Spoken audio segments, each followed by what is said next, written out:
Welcome to this video in the healthy economical eating series, and today we're going to be making and thinking about the ingredients in broccoli and Stilton soup. So just preparing the onion. Onions are very high in antioxidants. Antioxidants are good because they mop up the free radicals that are produced as a consequence of cellular metabolism and can damage cells. And onions have anti-inflammatory effects as well, which is good. And that reduces, anti-inflammatory effects reduce cancer risks.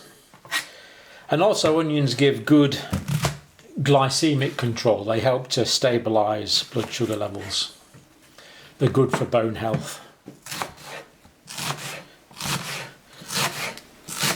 They contain a lot of water, they're 89% water. I'm going to chop this fairly finely. About 1.1% protein, so they do have some protein. About 9% carbohydrate. But the great thing about onions, like many vegetables, is they're very high in water-soluble fibre. The water-soluble fibre. And there's a particular type of water-soluble fibre in onions called fructans. So fructans is a type of water-soluble fibre. And they go through to the colon in relatively unchanged form. And it's a very good prebiotic. It feeds your healthy bacteria. It acts as a metabolic substrate for your bacteria. And that improves the quality of the microbiome. All these bacteria that live in the colon. And as a result, the microbiome, the bacteria, produce short-chain fatty acids. And one in particular called butyrate. And butyrate is anti-inflammatory. It reduces inflammation in the colon. And if you reduce inflammation in the colon, that's going to reduce the chances of colon cancer and improve colon health. So I'm going to fry these now.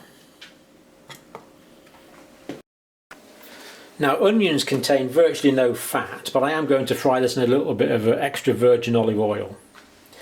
Now this is good for low temperature cooking, but if you want high temperature cooking, then probably the healthiest option is rapeseed oil. But I prefer the taste of olive oil, so I'm going to use a bit of that. As long as you don't have it too hot, it's okay. I'm simply going to add my onion. It goes in there.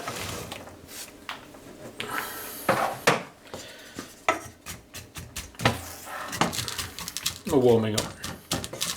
Now onions also contain vitamin C, which is good. It's essential for the formation of collagen to keep our tissues healthy. And onions also contain vitamin B6, which is essential for the formation of red blood cells. B9, which is important for cell growth and metabolism, and it's good in pregnancy because it promotes cell growth. Like a lot of vegetables and things, onions contain quite a bit of potassium. And potassium is good for heart health. It helps to keep the blood pressure down. And then there's also a particular plant product in onions called thiosulfonates. And the thinking is that thiosulfonates are good for reducing blood clotting. So it acts as kind of a natural blood thinner. Now these are white onions, but if you've got red onions, they contain even more antioxidants, which are good. So it would have even more benefit for bone health and reducing the effect of osteoporosis. In fact, all onions do that to some extent. They help with bone density. So they're particularly good for preventing or helping to prevent osteoporosis. Good part of the diet for postmenopausal women. The only thing is, a few people do have difficulty digesting onions, but if you're one of those people, you'll probably know. Now for this recipe, we don't have to fry the onions, but I just think it makes it taste a bit better, so I'm just going to lightly fry off the onions before adding them to the soup. All that fibre there, excellent.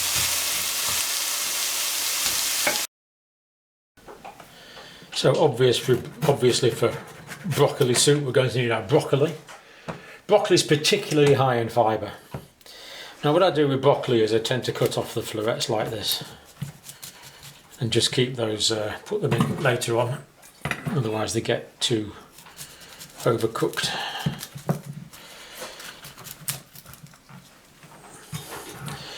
Broccoli is actually one of the vegetables that's higher in protein than many other vegetables. It's about 29% dry weight protein, but it's only 7% carbohydrate, so it's a low calorie food, and it contains very little fat, and of course, like onions, no trans fat at all, so it's very healthy.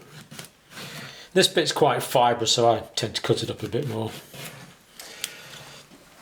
It's particularly high in fibre, actually, water-soluble fibre. And water-soluble fibre is good because if there's water-soluble fibre in the lumen of the gastrointestinal tract, it will bind bile acids which are secreted from the biliary system and fat secreted in the bile. Now if there's no water-soluble fibre there to absorb this fatty bile salt material, then it would simply be reabsorbed and would end up with more fat in the blood. But if we have water-soluble fibre, especially in the lumen of the gut, in the lumen of the gastrointestinal tract, then the fatty material absorbs onto the fibre and it passes all the way through the gastrointestinal tract with the fibre and it's excreted in the faeces.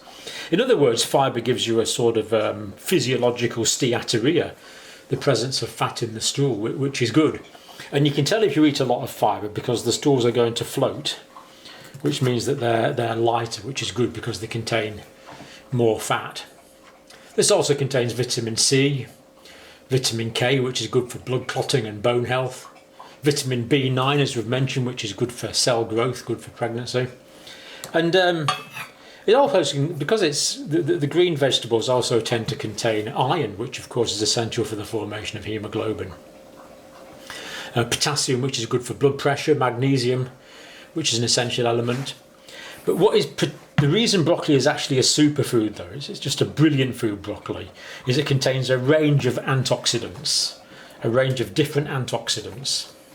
And particularly, there's an antioxidant called sulforaphane. Sulforaphane. There's actually even more sulforaphane in young broccoli sprouts than there is in this mature broccoli. And that has been correlated with reduction in several forms of cancer. So broccoli is a good anti-cancer food. There's reduced incidence of colorectal cancer, as you would expect, but some studies have shown reduced lung cancer, breast cancer, prostate cancer, pancreatic cancer and gastric cancer. So we're pretty safe from the evidence base to say that broccoli is a good anti-cancer food. This is why I consider it to be a superfood. And it's also good for eye health and for reducing blood pressure. So what I'm going to do is I'm going to boil up the fibrous part first. That's going to go there in my pan. And into my pan there as well, I'm also going to put some potatoes just to thicken it with a bit of carbohydrate. Otherwise the soup ends up as being a bit thin. I do hope your cutting technique's better than mine.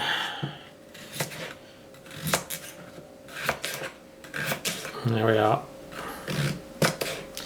That just goes in the pan as well, just to thicken it up a bit.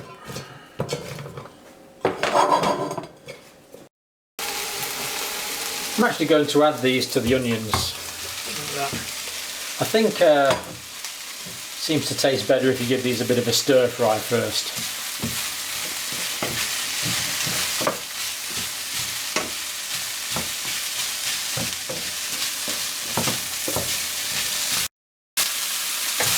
So they're stir fried a bit. I'm now going to add all of those into my boiling pan.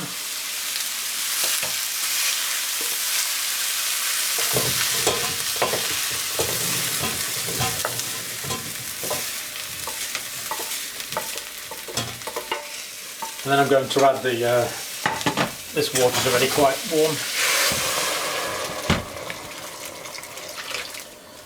into the pan.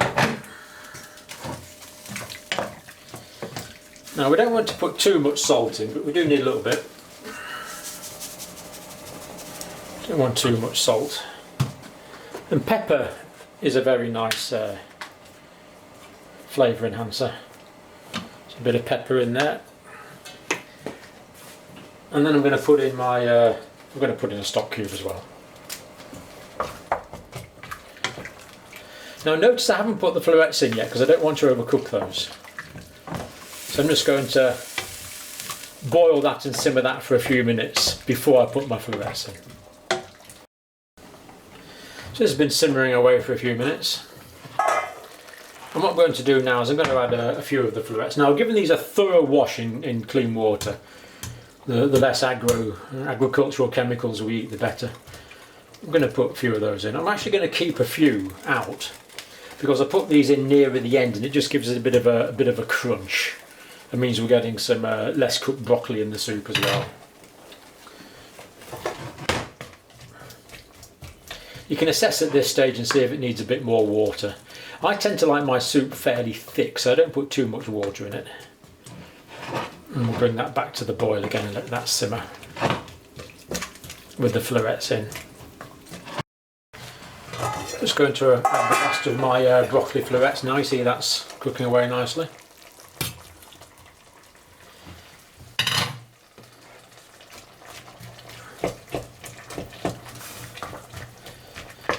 See the broccoli I put in already has gone quite soft now.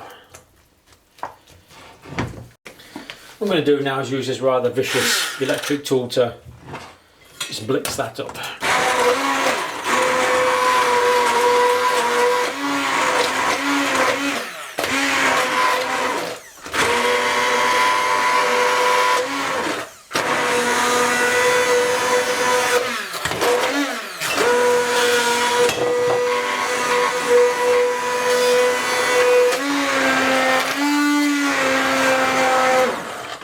Don't want to do it too much, you want to leave a bit of texture in your soup.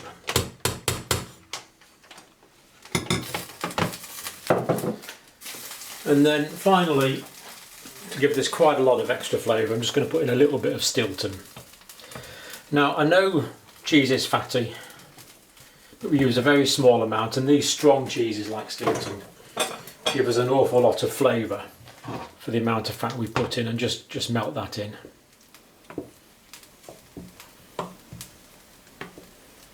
And that's basically it.